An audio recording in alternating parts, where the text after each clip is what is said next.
what I want to remind you all to do, inshaAllah ta'ala, just when you wake up in the morning, and it's all, subhanAllah, everything is tied together. Remembering Allah subhanahu wa ta'ala, the way that you make dua when you wear your clothes. As soon as you find yourself becoming ungrateful or pursuing someone else's pleasure, do something that would cause you to not gain their pleasure and their approval. Do something out of the ordinary. Alright? Ali radiallahu ta'ala anhu, he said that I had a good friend of mine. And he said what I admired about him, that whenever he was faced with a difficult decision, يَنْظُرُ أَيُّهُمَا أَقْرَبُ إِلَى نَفْسِهِ, he would look to which one is closer to his self, to his ego, to his desires, فَيُخَالِفُ, and he would contradict it.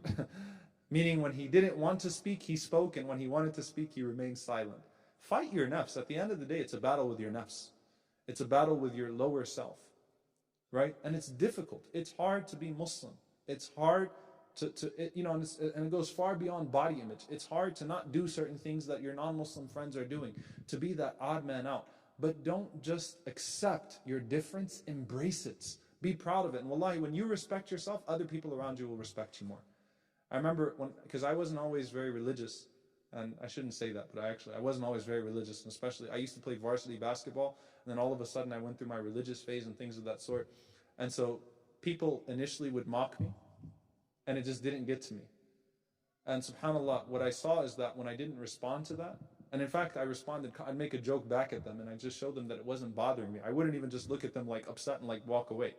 Plus I was bigger than them, so I could still beat them up if I wanted to. But part of it was fear. But really, I mean, what I would do is I would just embrace it. I'd laugh about it. I'd make a joke about it, and they'd forget about it. And then subhanAllah, people would come up to me, and they'd start asking me all these questions. And wallahi, there's a famous rapper that I went to high school with. I will not share his name here because the last time I shared his name, people were like, I mean, basically everyone just rolled on, it was literally ROFL in the audience. I was like, man, this is what it looks like, right? Everyone just fell on the ground, started laughing, and I couldn't even finish my lecture. So I'm not even going to tell you guys the name of the rapper. A famous... Oh, no. Is that Hayya ala Salah? You guys here? Is it Maghrib time? No, even his name sounds funny. So, I don't even know, he's a southern rapper though. So I don't know if you guys know southern rappers. You do know southern rappers. Astaghfirullah. That's terrible. Like all of you are like, yeah, we know who they are. Anyway, there was a rapper that I used to do da'wah to. And subhanAllah, I brought him to the masjid a few times as well, and he used to say that he used to express his desire to be Muslim. And if you listen to Napoleon and his experiences with Tupac and the Outlaws and things of that sort, you'll find that even subhanAllah, people that are deeply concerned with their image, that live for their image essentially, and make their living off of their image, feel empty. I talked to Hussein Abdullah. He's a good friend of mine. He plays. By the way, the Kansas City Chiefs are America's Muslim team now. Let me tell you why. Two of my good friends, two good brothers, Hussein Abdullah plays safety for them, and Ryan Harris, who's also a Muslim, has an incredible convert story. He's an offensive lineman for the Kansas City Chiefs now. So I don't care who your team is, you've got to root for. I'm a Saints fan. I'm a huge Saints fan. I'm rooting for the Chiefs. All right? So you got to root for the Chiefs. Wow. MashaAllah. That's like creeping Sharia though, right?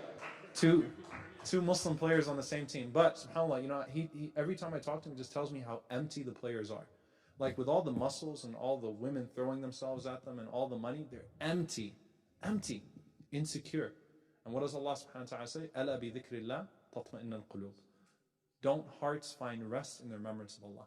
Nothing else will settle your heart, nothing else will grant you tranquility, and nothing else will grant you peace. Alright, the name of the rapper, how many of you have heard of Lil Boosie? Astaghfirullah wa assalamu alaikum wa rahmatullahi wa barakatuh.